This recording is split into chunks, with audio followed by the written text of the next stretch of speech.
be bringing up Sam now. Yes, I do believe. And so yeah, we should be able to stop that. And we are already streaming. Stop that. Switch to that. Audio there. And so are we trying to bring Zoom up? Yes, please. Sorry if I screamed at you, Sam.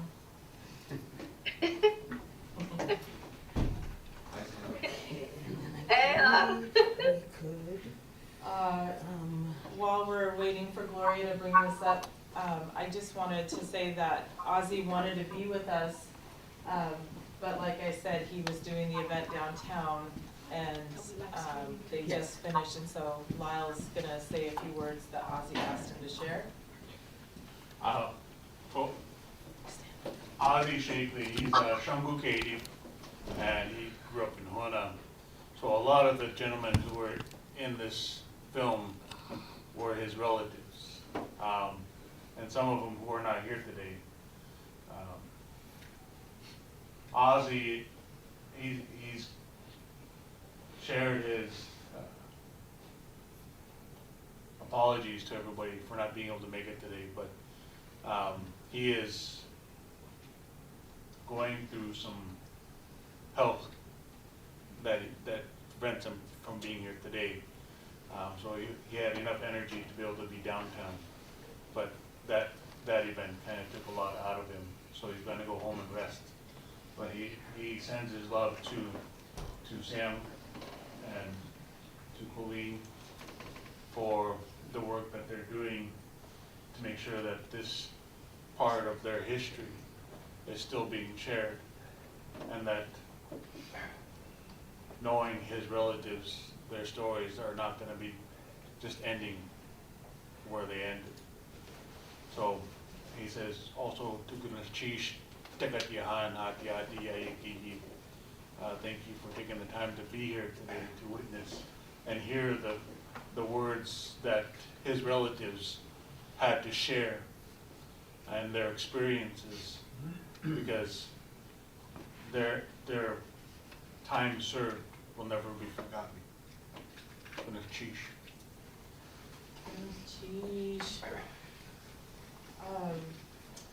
We have Samantha here, who is the creative agent who went to Hoonah to work with all of our veterans and interviewed and shared their story, wove their story together in this film. And so I don't know if you folks have questions for her, but maybe Sam, you could talk about how you got started on this project. Uh-oh, we can't hear. You should be able to hear on the. It's me. I'm muted. Can you hear me now? Yes. Yeah. Yay, it's all my fault. All right, I just want to say first up, please send love for me to Ozzie. And if people don't know, he was the voice in the animation. So that's Ozzie, just so you get an idea. Yeah, it's kind of a weird story. I've always been, not always, but I guess since I was a young adult, have been kind of a little obsessed with the Vietnam War. And I knew that at some point in my life I was going to make a story on it. I didn't know where or what. And I was working at Nickelodeon Networks, and they had massive layoffs in 2008, 2009. I was laid off. 2 weeks later, I found out my mother had stage 3B lung cancer. So I was kind of shuttling back and forth in my life with my mom and back in New York, and a good friend of mine, well, two friends, Danielle and Sonia. Sonia is from Hoonah, Sonia Gray, and her and Danielle basically told me the story about the veterans. And I thought it was amazing. I thought it was the survival rate, you know, that's what really like triggered something in me, like this is intense. And also the racism. There were just areas of the story I thought weren't talked about or utilized with the Vietnam War. There's been so many movies about the Vietnam War, but those particular elements I don't think have gotten a lot of traction. And just the story sounded amazing. So I don't think that Sonia or Danielle thought I was gonna like really go for it, but I did. I raised $16,000 on Kickstarter, and that got me up here for the first time. I started shooting. It was a 5-year project. I started shooting in 2010, and I had like the final cut of the film in 2015. And in 2014 and 2015, I showed it. It was very important for me to get the community's blessing. A lot of people had utilized stories from Hoonah, whether it would be about fishing or the war or other elements that people use for their dissertations or their anthropology, projects, but nothing was ever shown or seen. So for me, it was like, I really want to make sure people see this there and that they appreciate it. So there was an issue with the title. My first title, was shot down, thank goodness. And then I brought a cut of the film when it was like in its final stages and got opinions on that. So I definitely wanted to make this in a collaborative way. I think a lot of documentarians in general don't do that. And I'm a feminist, so I definitely believe in that communal aspect, and wanted to make sure that this story was in their voices. I have my own opinions about the war. I have my own opinions about, everything, but I wanted this to be their story. I want this to be like across anything. It's just like what they're saying. So I try to leave myself out of it as much as possible, actually. And just, I was happy that the community, George Mills's daughter, who's in the film, gave me a lot of the home movies that you see. I did a lot at the National Archives, but it was definitely like the personal stuff that really made the film hit. And when I was editing it, the first cut just was not working. It was really heavy, and it just didn't feel like anybody was going to get anything out of it, And then my editor, Erin, was like, did they ever tell you about a parable? And I was like, oh my God, Ozzie did. And we brought that into it with animation that really, really made it, I think, come alive. I think, and I know this as a teacher, I don't know what I was thinking, but you need like breaks. When you hear intense stories like this, you need like your mind to have a palate cleanser so you can actually absorb it. And I think that not only was the parable so aligned with the film, but it was also a really good way for people to kind of ingest what they're hearing. So that was super important to me too. I'm kind of rambling here. Do people have questions? Yes. Will this pick up? What? Yes. Samantha, can you hear, gentlemen? Can you hear me? Yes. I'm wondering how you broke the ice, let's say, and got through to get these veterans to talk to you, because in my experience, a lot of combat veterans are very reluctant to talk to anyone else who has not also had that experience. Yeah, that's a great question. First, I just want to say that because Big Ice was broken and this film was made, one of the best things about it is that a lot of these guys were not friends or not friendly. They had battles, they had alcohol addiction, drug addiction, they would have fights. And this movie actually made that heal.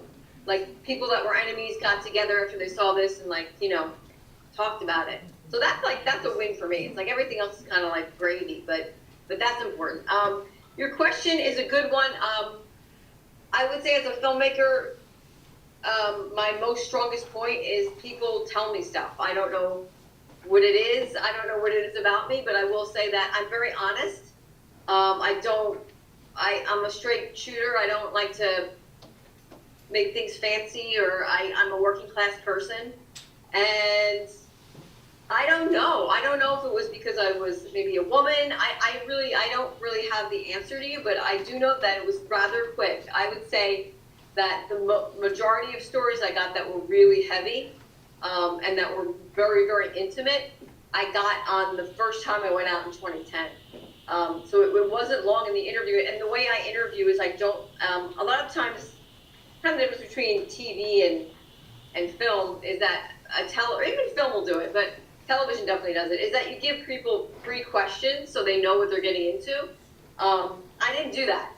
To me, it makes it less, it makes it more staged.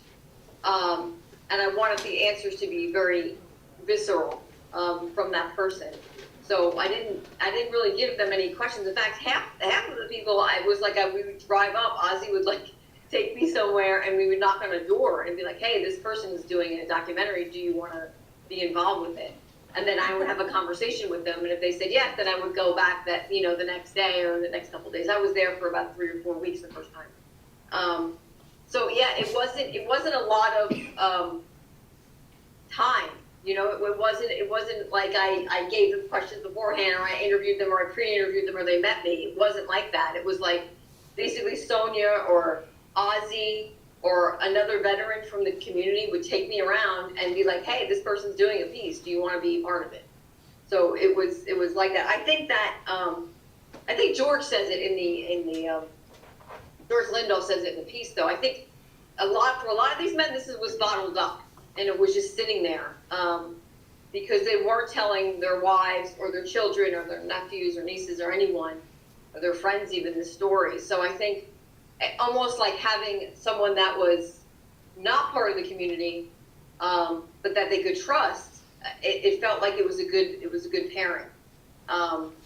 If anything, and during that time, I just basically wanted to get a record. I mean, obviously I wanted to make a movie, but I also thought it was super, super important that these stories were recorded.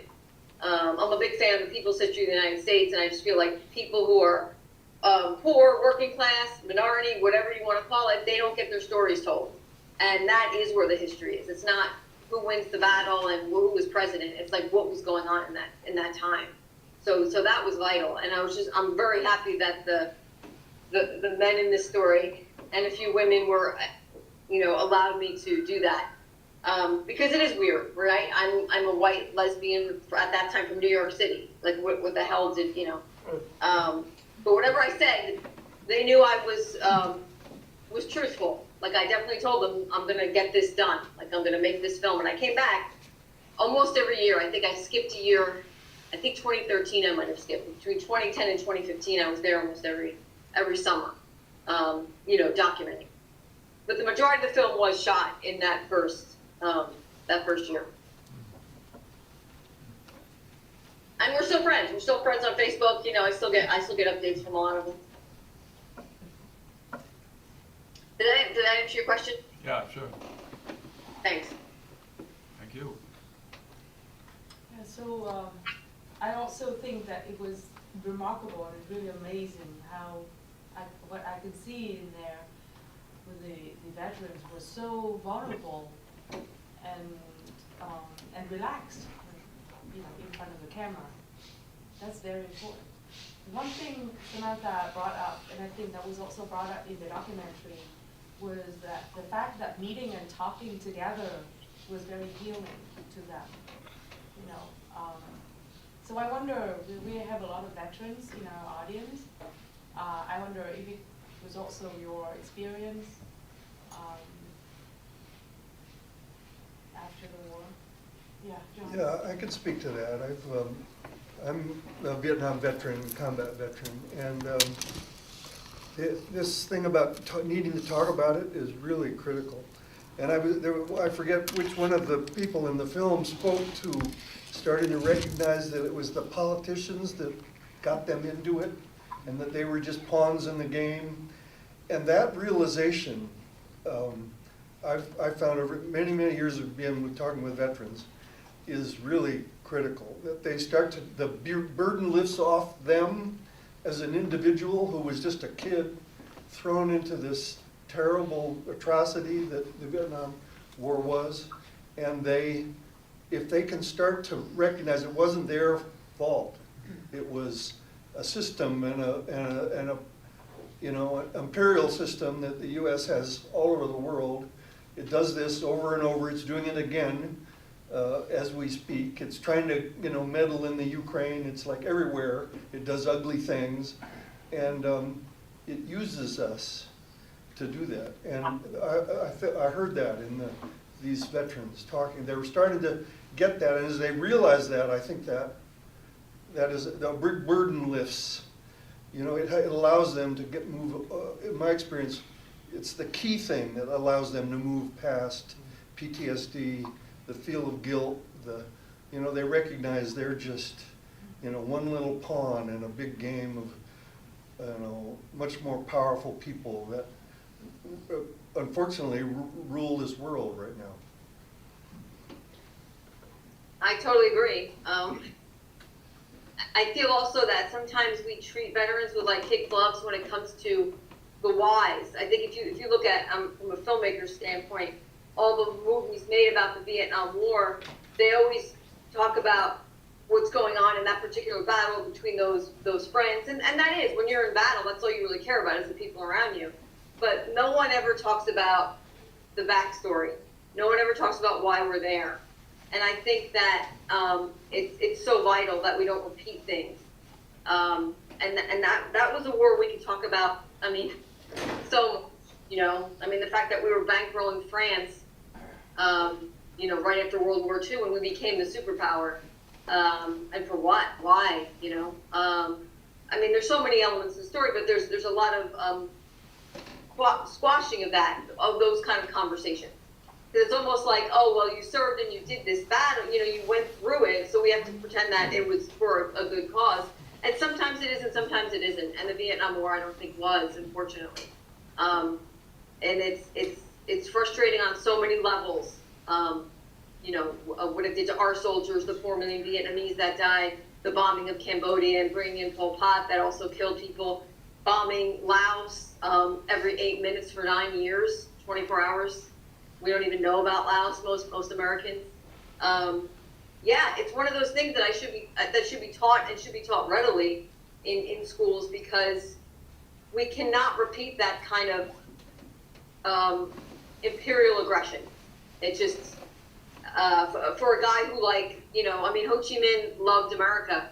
You know, he came to America. He worked in, like, a longshoreman in Brooklyn. He was very, very, he wanted to use our Declaration of Independence into their government. Like, he really thought that Eisenhower and Truman were going to help him. He thought that the Vietnamese people had more in common because we got our separation from England. If you ask the average person on the street, they don't know any of that, you know, and that's what's sad too. And I don't, you know, I know a lot of veterans from Iraq and Afghanistan as well, and it's like they know the score. You know, it's like, it's almost like we try to, like, hide this stuff when we should be talking about it.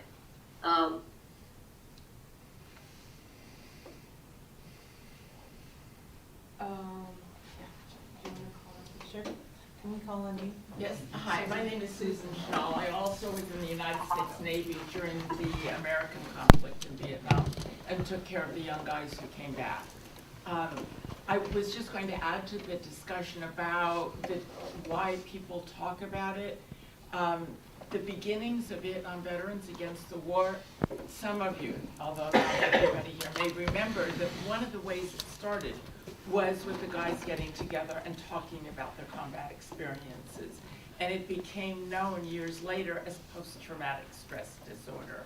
But what is so important to understand about this is that it's not a disorder to have that kind of a reaction when you're involved in combat. We in the United States, and certainly the American Medical Association, have pathologized the veteran when it should be the society that is pathologized. Anybody that has an experience of going to war that doesn't have this reaction just has it hidden. So just to add to the discussion again, the beginnings were with the Vietnam veterans against the war and a psychologist by the name of Robert J. Lifton that began those discussions, but not everybody knew about it or had access. And I would agree that as people become older, memories certainly come out more and more. And you begin to have to live with what you've done when you were younger. That's great. Okay. Yeah, I wonder if there's a way that we could bring this film to San Francisco and show it there. I'm Michael Wong. I'm the vice president of the San Francisco chapter of Veterans for Peace. And I'm really very impressed with the film. I think it says a lot about a whole lot of different aspects. And I just wonder if there's any way we could somehow bring this film to San Francisco and show it there. Of course. Willie, would you give the gentleman my Yeah. email? Yes. I can do that. Okay, Yeah. yes. Yeah, she- I would love she that. had one. Just real briefly, the veterans piece in the Juneau or Alaska chapter, helped fund when I was going on PBS. That they raised like $1,000 for me. So I'm always a fan of veterans piece, and I always try to include you when I have like a screening somewhere. And I will tell you a story just because you said that, and it warms my heart. But I wanted to show it for Veterans Peace in New York City when I lived there, and the person that was in charge of Veterans Peace at that time saw the movie and said there were a lot of good elements to it, but he couldn't show it. He said because the men are wearing the regalia of the war, and he found that like offensive. And I was so pissed about that. I mean, to be honest with you, it bothered me that it was, first of all, it was an opportunity for people to see this film in New York, Veterans for Peace, and it was frustrating. And it was also frustrating. I'm really not a black and white kind of person, and I feel like you can't look at society as just like one way. Everyone is gray, right? There's bad people that do good things and good people that do bad things, and it's a gray mess. And I was always frustrated with that. And with that element, I will also bring up when I'm living in Hawaii now, and Veterans for Peace did some great things for me over here too, which was awesome. But I was supposed to show it through a veteran society, and they also shot me down because they didn't like that in the description. They wouldn't even watch the film, but in the description I talk about racism, and that turned them off. So, and I've never had that before. In all of my screenings, I've screened all over the country, and it started to make me a little nervous about the temperature of America and where we're leaning.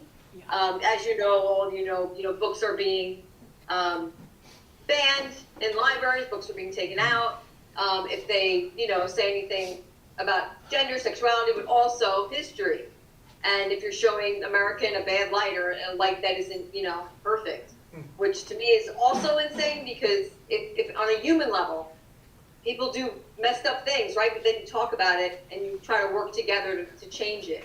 So I think as American citizens and patriots, we should want to talk about the bad stuff and get over that.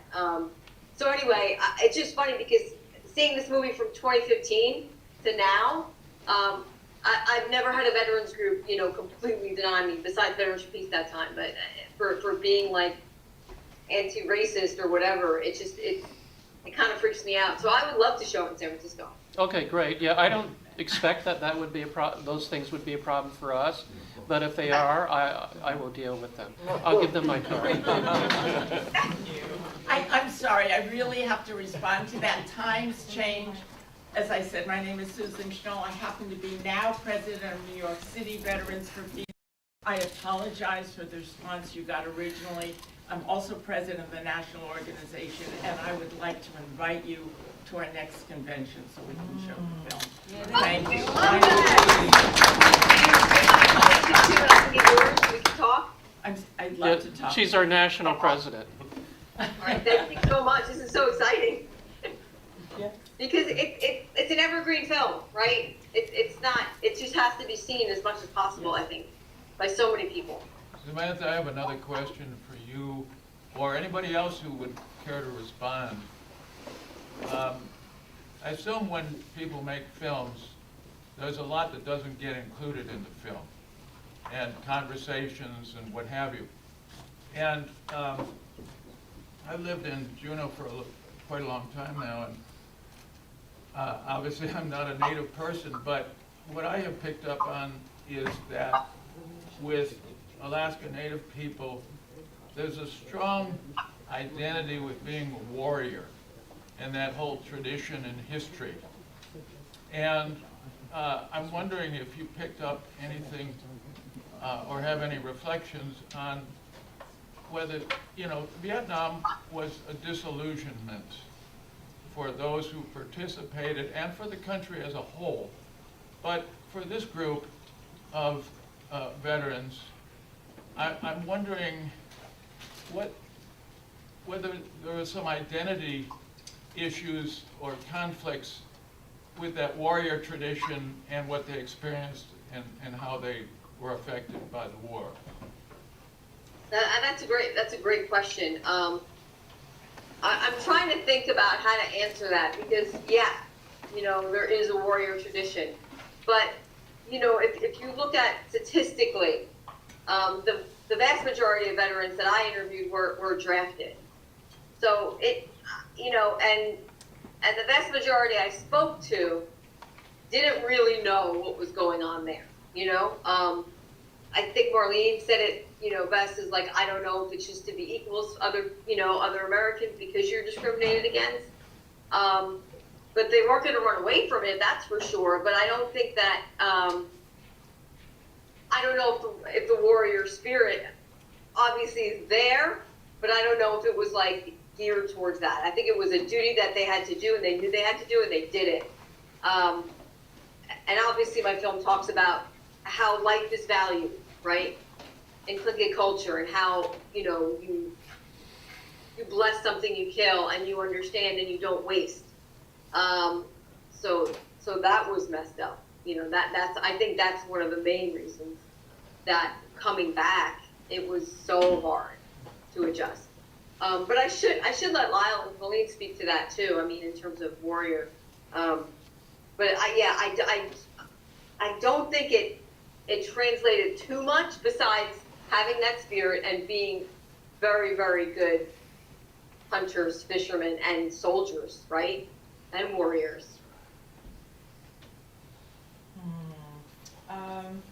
Would you ask that question again? Your question about native warrior, can you ask it one more time? I'll try to condense it. I believe that Alaska Native people, and perhaps Tlingit and Southeast Alaska Natives in particular, have a long warrior tradition of which they're proud, and it's part of their identity. That's my impression as an outsider. And so this group that's portrayed in or that's presented in the film, I'm wondering, what this does to the Native identity as warriors and that tradition when they go through this severely disillusioning experience, and what kind of internal conflicts does that present for the Native community? That's my basic question. Well, first I want to say that we can't speak for the Native community, but Samantha had some time with the Native veterans that were part of this movie and their families, and then she's also had a really beautiful discussion with our family, and yeah, I want to say that one of the comments that my dad made about this war was it had nothing to do with his Native identity, but it had to do with protecting his family. I think that's a great way to put it. I think that if you have a warrior spirit, I think when you need to have that warrior spirit and when you don't. Does that make sense? I think a lot of veterans knew that it's not the same thing, I guess, Does that make sense? Yeah. The way that I grew up understanding, and a majority of the gentlemen that were in this here were all my uncles. And I have family from Hoonah and Cape, and all my uncles had served our country. And they talked about how hard it was for them to do something that was out of the norm for them. And the norm for us was to always understand that when we're out hunting, we're going out to receive something from the land. We're not out there to just take it. And for them to go overseas take something was so foreign to them that it still messes with their mind today. They don't talk about it very often, but when they do, they'll give us a small understanding of what they had to experience. And my uncles, a majority of my uncles were front linemen when they served. And for them, they knew that anytime that you go and take something, you're asking for permission. You're saying goodness sheesh for that, whatever you're hunting. And you're respecting that being that you took. But for them to go overseas and take something that was another being like them, they said, like my uncle said, it leaves a hole that cannot be filled. I think the other thing too, is to acknowledge the time, right? I mean, just in the last probably couple of decades, native languages and culture, it's safe now to be native, where it wasn't, especially during this time, so. And cultural, I mean, we're talking about also boarding school era, so a lot of our people are experiencing that trauma too. So your warriors, the warrior spirit like exists in all of us, but I don't think it's related to this conversation that we're having right now. So goodness cheese. There were a whole bunch of hands that went up, but I believe it was this person right here with the purple, and then we'll go to the back. Does people hear me? Yes. I lost sound. Can you hear us? Yes, now I can. I missed everything you said, and I'm so pissed because I was really excited to hear. I think we're recording it, so you'll be able to Okay, good. Okay. watch it later. Okay, go ahead. I think the discussion that is now becoming part of this is sort of addresses. I became an anti-war activist in San Diego with John, and you know, I was fortunate enough to be around a group of people who were passionate about being anti-war, but also passionate about helping people understand what the war was really about. It wasn't about bringing democracy to this land, other land. It wasn't at all about that.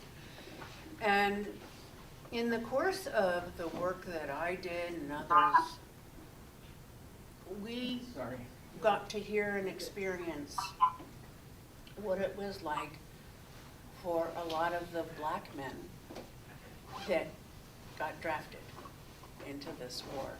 Very few of them signed up. And I don't know that everybody in this room is old enough to remember this, but it was very meaningful to me when they tried to draft Muhammad Ali. And he made a statement, because he refused to go, saying, you know, nobody over there called me the N-word. Nobody over there ever called me boy. Why should I go over there and kill these people? They've done nothing to me, nothing. I found that very, very meaningful. And I also learned that many of the young black men there became so hostile to the U.S. military that some of them engaged in things that were pretty dangerous. Fragging, for instance. That was the only way they could think to stop. Should I explain that? Yes, please. Sorry.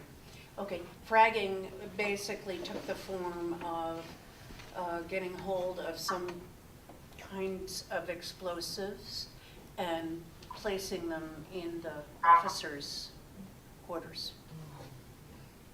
And so that, I don't know that they killed that many officers, but they sure scared the crap out of them. And so when those soldiers said, I'm not gonna go do this, I am not gonna go kill those people. They never did anything to me. Why should I be there? And part of their understanding, which then became part of my understanding, which was this point that John made of, this is an imperialistic country. And frankly, it has been from the start. And it conquers people. It doesn't try to assimilate with people and make friends and learn about their cultures and that, you know. And that became a big part of my understanding about the war early on. But the one thing I have to say is this is the first time I've seen a film, and thank you so much, that concentrates on the indigenous people that were affected in the same way. And I'm so glad you have done this, because there are so many people that need to know about this aspect that I guarantee you a lot of people don't know. So thank you very much. Thank you. And yeah, you're absolutely right. And if you look at statistics of the Vietnam War, people of color were disproportionately drafted, including Native, including Black. Yeah. So, and and there have been films about co-talker. I mean, there have been films made, but Right, I've seen, yeah. yeah, it's important to just hear. I just wanted them to hear their words. You know, that was the most important thing, just to hear their words. So thank you. There's a hand in the back. Go ahead. Yes, that back? So, I wanted to touch on the fact that I feel, with my knowledge that I have gained, that the Vietnam War should not be called the Vietnam War. It is the Vietnam genocide. And it was indiscriminate. War is not indiscriminate. War is thoroughly thought out, and this was an all-out indiscriminate violence towards a people that consisted of women, children, elderly, and I have a direct correlation of this genocide to the genocide that happened here, that happened to my people. And the warrior spirit is one that I have, that all indigenous people have. And I am finding that my warrior spirit is to be a language warrior for the Sub-Shan language. And I hope that whatever horrible, horrible traumas that the Vietnamese people have faced at our hands, I hope that they heal. And I hope that the men that were forced to go fight this fight heal in the way that they can. And I hope this never happens again. And I hope to never see it in my lifetime or my children's lifetime. Thank you. Yeah. Oh, yes. I want to talk for a minute about the warrior spirit because I think it's much broader than just in the indigenous native communities. I'm the curator of the exhibit in the other part of this library, and I invite you to go and take a look at that before you leave today. But in the years that I was working to create that exhibit and companion book to that exhibit and talk with hundreds of veterans, I found something that I think most people would find surprising, that a large number of the leaders of this GI anti-war movement were actually people who volunteered to go rather than just people who were drafted and went reluctantly and then brought that anti-war spirit with them. In that many of them are from generations going back all the way to the Revolutionary War, of many generations of people who fought for our country. And they were eager to go, not knowing what the war was about, and that their passion when they turned against the war came from a great sense of betrayal, that they went not knowing much about the history of Vietnam, not knowing, as you mentioned, that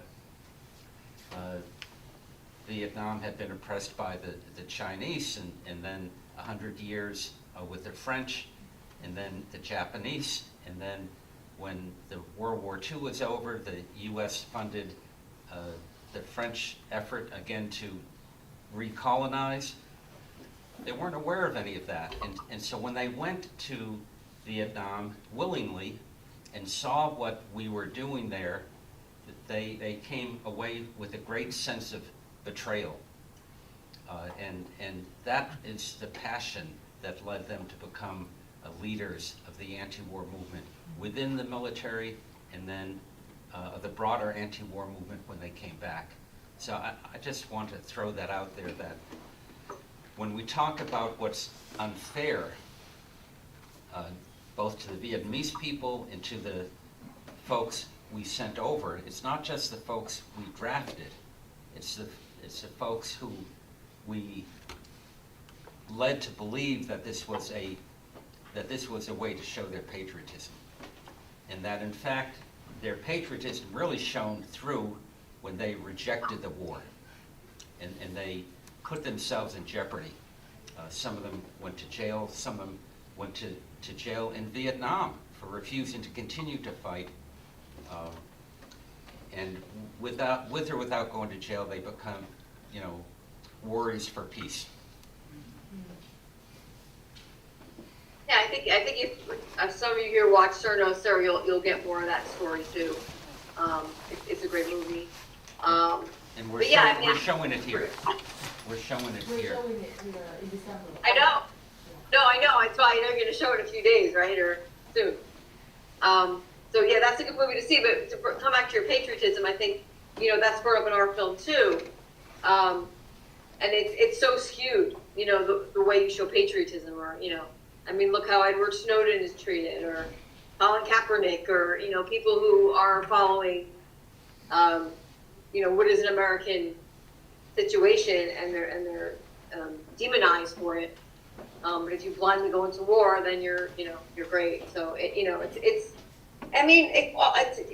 comes down to critical thinking, and that's something that sometimes governments don't want people to do. But I'm just going to say this, and I agree with everything you said.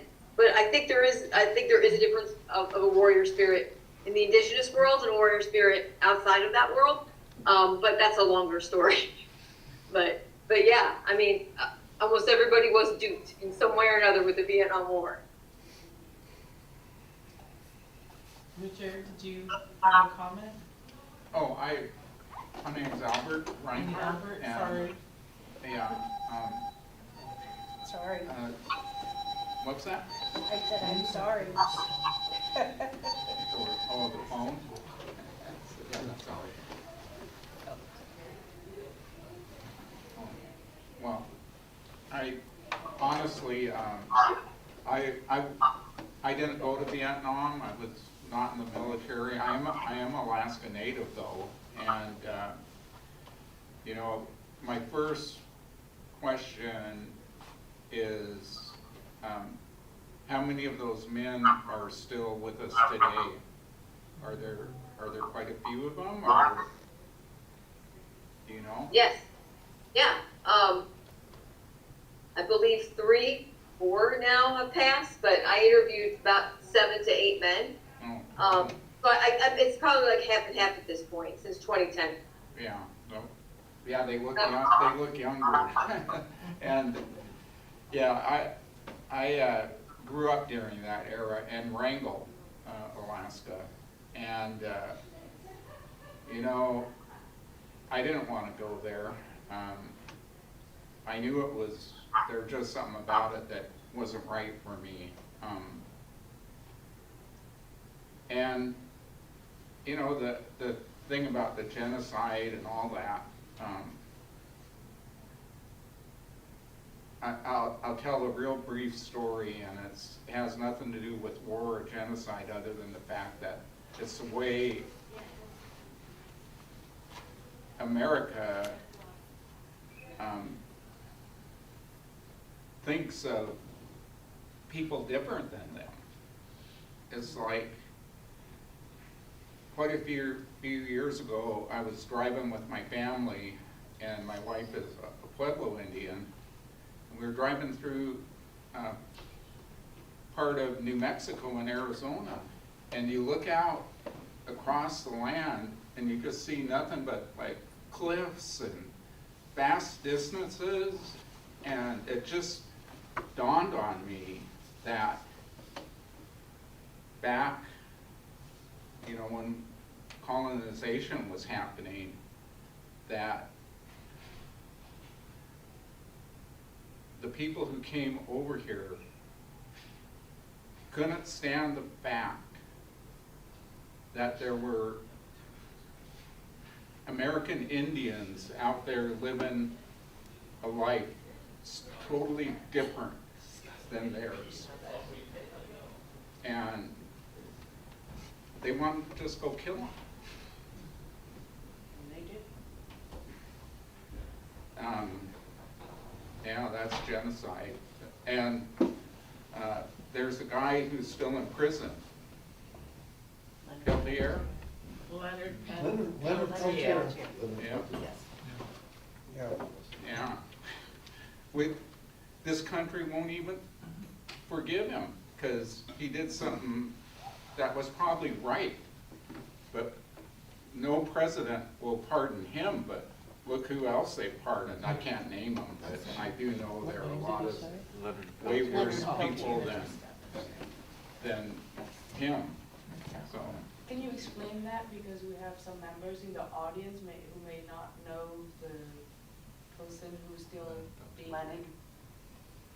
Well, I can't really explain it other than, you know, I did live, I met a lot of them. Dennis Banks, Peltier, and, oh God, the other guy. Russell Means. Huh? Yeah. Means, Russell Right. Means. Anyway, they were part of the American Indian movement. Right. Yeah, so, yeah, and they were powerful men who basically wouldn't accept what was happening, and they wanted to do something about it. Of course, they all ended up being they all ended up being imprisoned or whatever.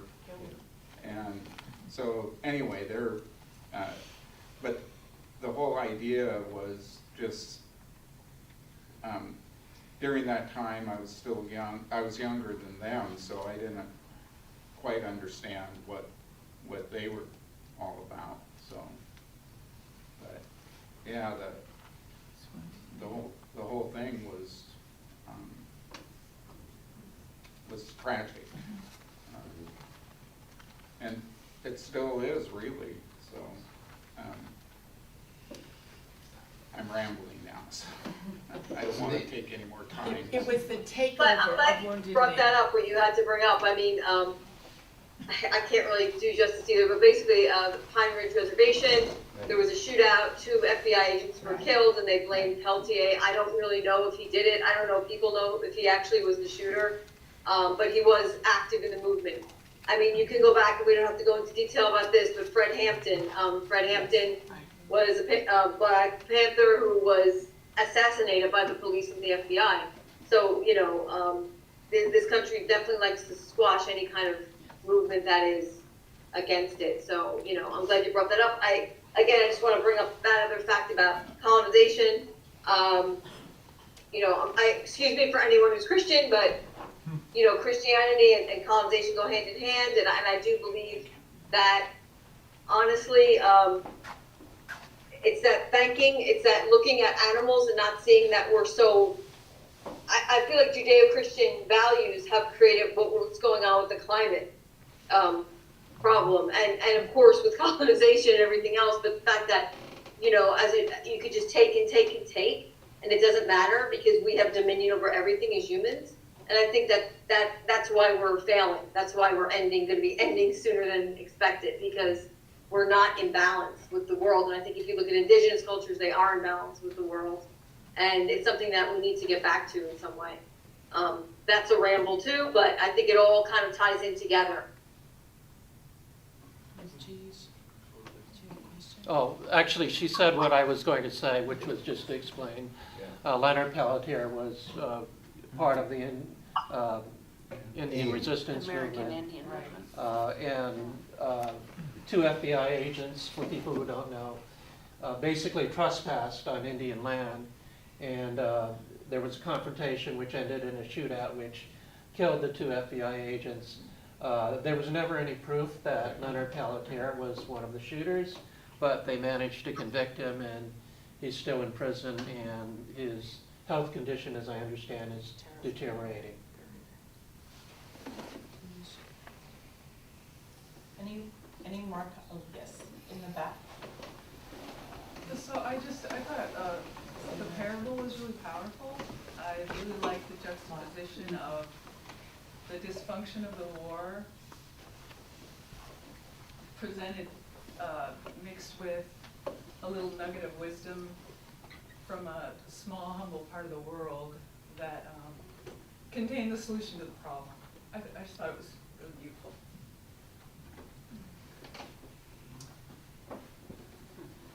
May I say My name- something? My name is John Dunker. I'm a Vietnam veteran. Served in Vietnam. Could you speak a little louder, please? Yes, I'll try to.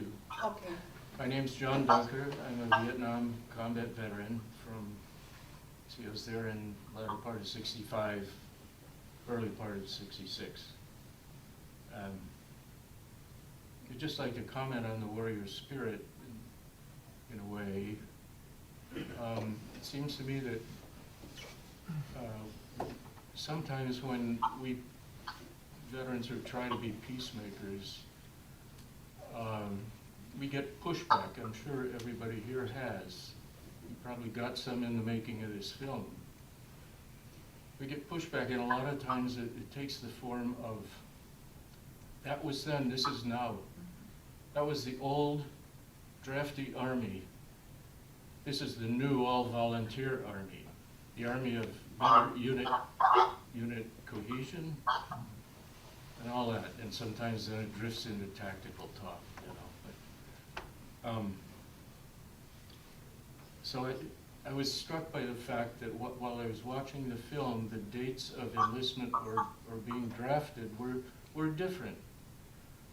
All of the people featured in the film are from Hoonah, right? Yeah. And yet they apparently did not arrive in Vietnam at the same time. They probably weren't all in the same unit. But if the warrior spirit has a peaceful component, it's familiarity and brotherhood and sisterhood, like you'd find in a village, I would hope, you know. And yet they're split up, surrounded by folks from New York, I don't know, or from Chicago in my case. Yeah. Anyway, that manifests in peace, not just in war, and maybe even isn't as subject to being manipulated in war as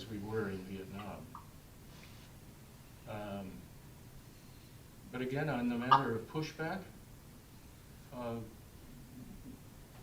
business of that was then, this is now, that was the old army, this is the new army. What are your responses to that? Has everybody had this experience, this conversation with people? I haven't. My only pushback I ever really received it was in Homer, and it was just a white veteran who was like, "Why are you making this about Native people? You should be making this about everybody." And I was like, that's a long story. If you don't get it by now, I can't really teach that to you. But I don't think it ever changes. I think we're still, an army of an empire. It's a dying empire, but it's an empire.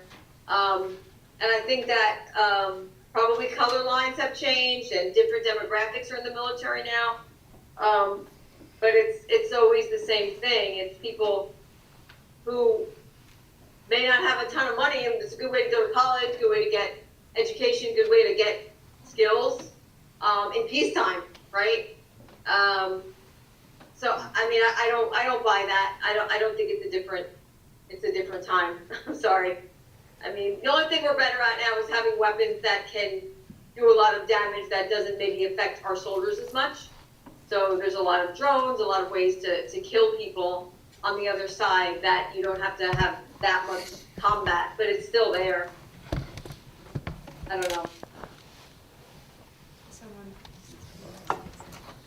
It's so much more of an anesthetized situation now, I guess, in here.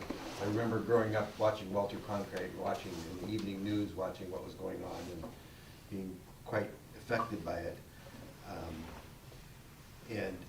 And now I've thought recently about in Ukraine, you hear these reports, so it's like we're all if we're sitting down, we're playing a game of Risk, a board game, and that's kind of what it is over there. It's like, oh, good, we're winning a few countries today, or areas today, and we're just so divorced from it.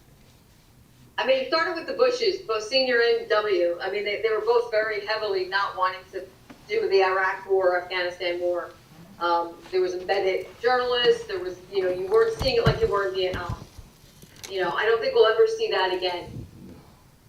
And also the types of war we fight now, it's going to look different too, I think. But you're never going to get that kind of element because they knew that that's what also turned, I think, Americans against it. If you don't see it, you're not thinking about it.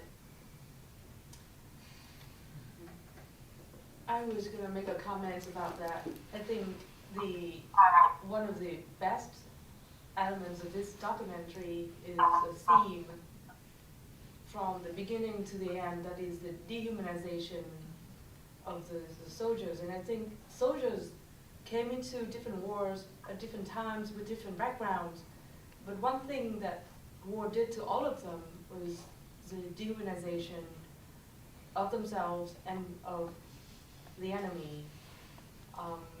So that's really powerful. And I suspect that you did it on purpose to show that process. But to put things in perspective, I think there was some studies that showed that the military learned that they had to teach soldiers to dehumanize killing other people to increase the kill rate. Because I think during World War I and World War II, and then up to the Korean War, the kill rate was very low. So soldiers shot but did not kill. After that, they had to indoctrinate soldiers and teach them to dehumanize, the enemies. Then the kill rate went up. So that stuck with me, that story of that veteran who kept talking about thinking of his enemy as a deer, like his kill as killing a deer. And then that tied with the Native culture and how that was so devastating to them. When killing for them was for a purpose, and they take and they give back and all that, and that element was absent in the Vietnam War. That was, I think that's a very powerful element of this documentary. But at the same time, that is also very common among, I think, among other soldiers of different, communities as well, in different war as well. And now we're talking about, the current war, the ones that are going on with the drones and so on. I guess the military has learned one more lesson.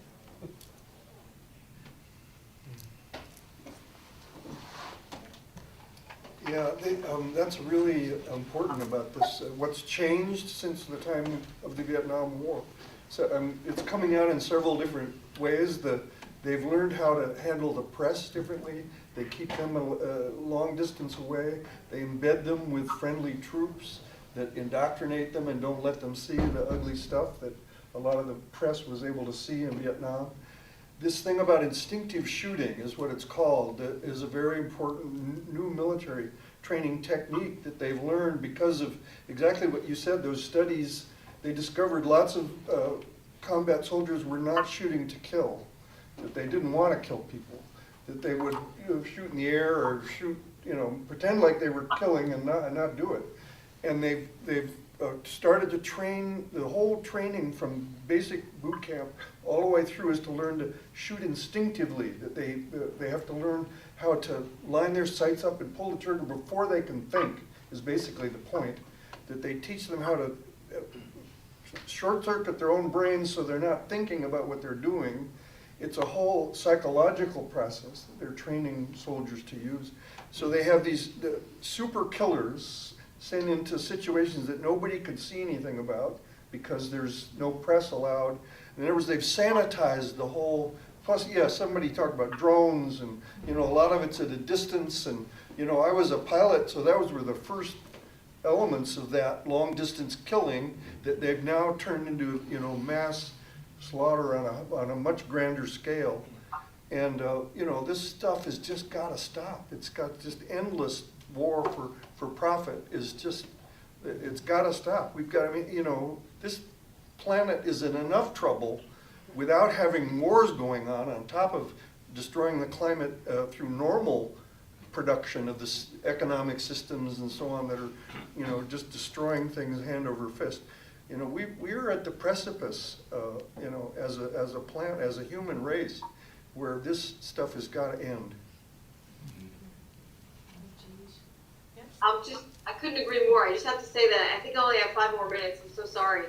Does anybody have anything specific that they want to ask me just before I? I'm sorry, I don't mean to ask too many questions, but relating to your film and in the context of what appears to be the theme of this, shall we say, conference here.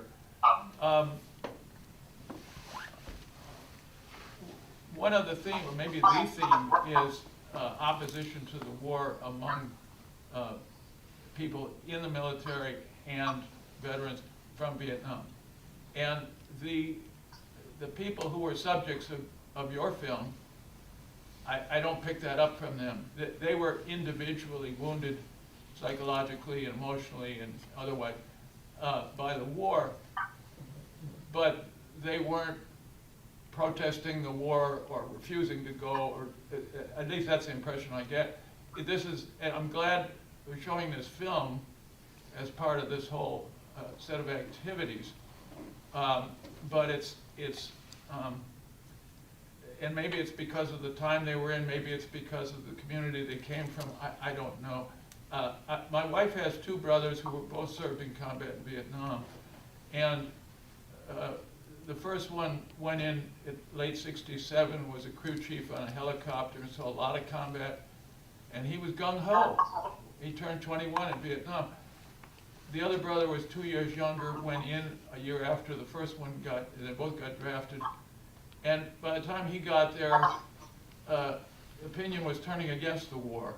And among the GIs, and people were refusing to obey their officers, refusing to go out on missions that were suicidal or meaningless. And I'm expecting that much of what will be presented, over the weeks here, are those folks who are among the more like my younger brother-in-law, who took action or refused to take action to further what they came to realize was an immoral or imperial war. So, where do you see this film fitting into that theme? I think that this is a very anti-war film. I do. I think the devastation that this left these men is incomprehensible. And I think that, yes, it doesn't fit in like, you know, like an anti-war activist, but I think it shows, and I'm not tooting my own horn with this, but I think it shows better than a lot of documentaries what war is. And I've gotten that from veterans, so I'm not just making that up, but that I really showed war the way it was. And I think that in itself is a testament. I think showing the racism is a testament. I mean, I think I think that we need to branch out of what is in anti-war. And I also, it's media too, right? I just have to say that, like when you said that the first person you knew that went in earlier was gung-ho, that's because every movie that person has seen is promoting war, is promoting being a patriot, having fun, gung-ho, shooting up, being a hero. And that's what we had, right? And then the reality set in with media on the television. And they're seeing dead bodies go by over and over and over for 10 freaking years almost, right? And I think it's media now. I mean, you can ask any filmmaker, if you make a film that's kind of anti-war, you're not going to get the planes or the equipment you need from the government. The government wants you to make pro-war things, or you don't get the toys, and the toys are very expensive.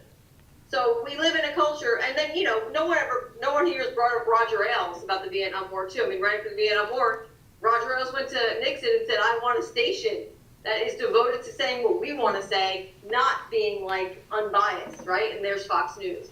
So, I mean, I think media is very vital, and I think that we need to look at different ways of what anti-war is. And I also think we need to open the doors a little more too. I think there's a lot of experimental films out there. There's a film called Diet Flakes.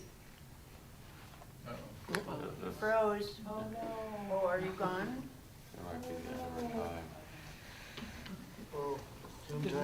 Connection. Have to be, you know, Oh, there you are. just soldiers against the war. It could be that realization.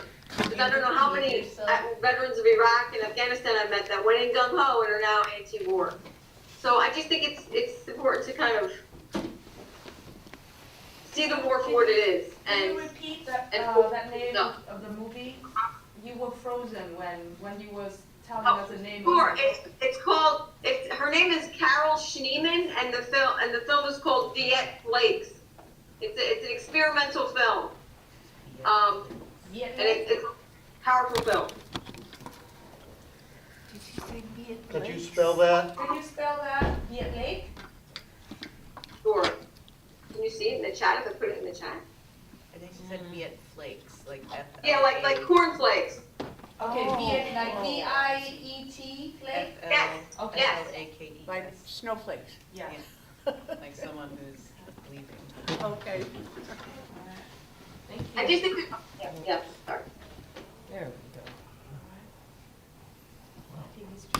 Thank you for everybody though. I really appreciate it. Unfortunately, I'm gonna have to go, but I really appreciate all of you, and it's been one of the best conversations I've had. So thank you so much. Thank you. Thank you.